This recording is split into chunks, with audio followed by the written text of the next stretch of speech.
Today I thought I would talk about the last two hurdles that I talk about in my book. Now, this particular model, the 3 hurdle model, came from a story I tell where I am talking about how I tried out for the track team when I was in high school.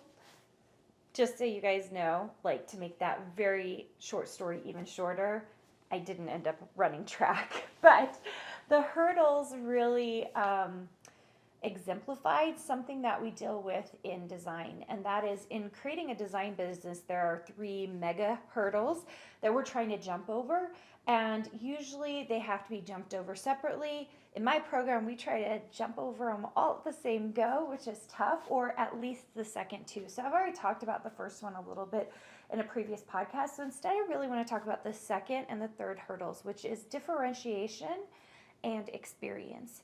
And I've been kind of experiencing this in my own program as I'm watching designers figure out where they need to differentiate and how they're getting that experience. And I really need to emphasize that you need both of them in order to succeed.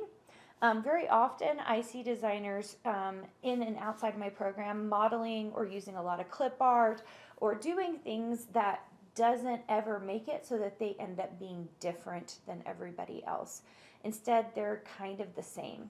So even if you're getting your volume of product up or if you're getting experience with it, you're kind of stuck on the differentiation piece, and you're going to be stuck there for a long time if you don't figure out how to create your own style. Now, the nice thing about differentiation, and when I'm talking about differentiation, you guys, I'm talking about your stuff, your styling, the way you put it together feels like yours. It's uniquely yours. And I actually know a lot of designers who even use clip art who still have a unique look with that clip art. So it's not usually clip art that causes the problem. It's usually the ability to create style. Now, it is harder with clip art, whereas it's super easy to differentiate when you start doing your own illustrations, right? It's just a lot easier, in my opinion anyway, because then all your stuff looks like yours, right?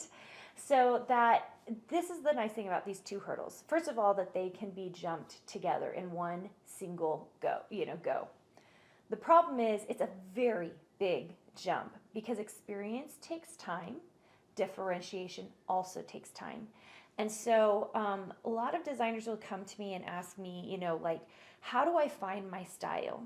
And the truth is, your style probably already exists. Like, I see designers' stuff all the time, and like I can tell whose stuff it is.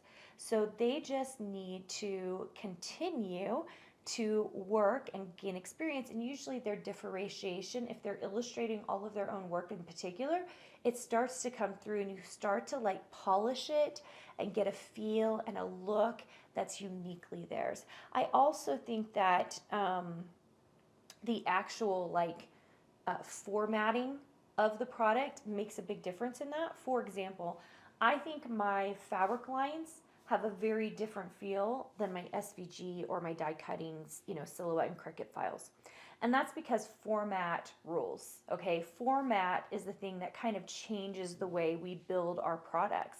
It does for me anyway. When I'm drawing something for a silhouette machine or a Cricut machine, I have all kinds of issues with thickness of line, text that have, serifs on it, trying to decide if things are going to cut nicely on the machine.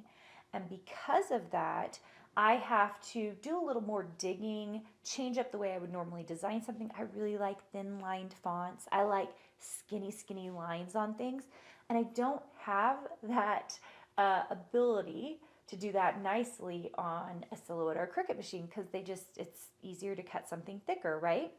Versus in a fabric line, I can do all sorts of kooky things. I can add more details. I can add more, gradients to things. I can add more details. Did I already say that, you guys? Okay, you got it. It's different. It's a totally different medium. And because of the medium being different, I think someone who saw my fabric designs might not necessarily think that I was the same designer doing the silhouette designs. And that's okay, okay? So I think people get worried that they need to be the exact same designer across all the boards, and that's not really the case. because format can control a lot of things about the way you do things. Okay? All right, back to differentiation and experience. Now, any of you who have been in any kind of career has seen this and knows this. So let's use the example of a teacher, for example. So if you're a teacher and the first year you student teach with an experienced teacher, you're not the person teaching all the stuff. You get to watch the teacher. You get to help with lesson plans. I don't know exactly what you do, but you're teaching of some degree. You're learning, okay?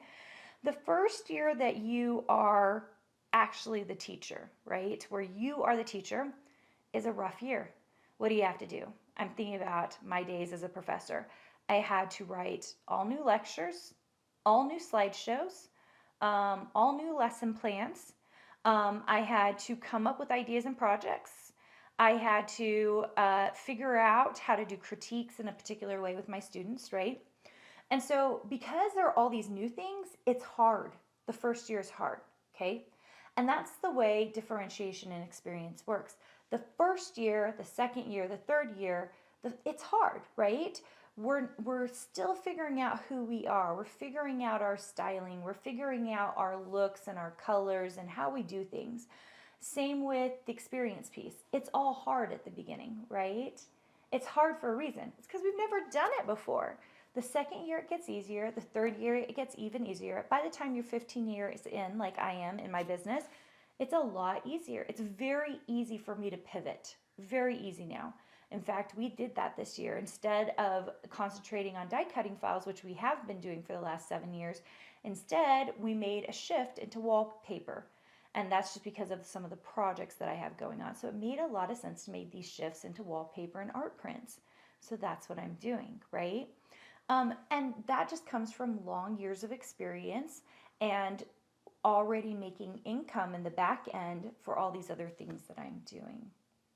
Hopefully that helps a little bit. If you want to get the book, if you go to designprofitprosper.com, there's a link there that will take you to Amazon where you can buy the book. And I hope you enjoy it. We also have a masterclass that's really inexpensive. I think it's like $17 that goes along with the book. So if you want chapter by chapter, me explaining the models, telling some stories about what we're doing, go check that out. That's actually at designprofitprosperbook.com. So that's just the difference. It's like a little book on the end of it.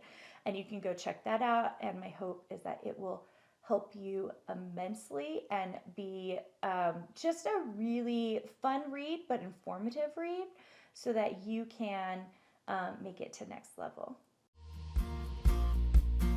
Hey, did you know that you can visit me at makeanddesign.com to learn more about this podcast and join my VIP group for weekly freebies? I can't wait to see you there.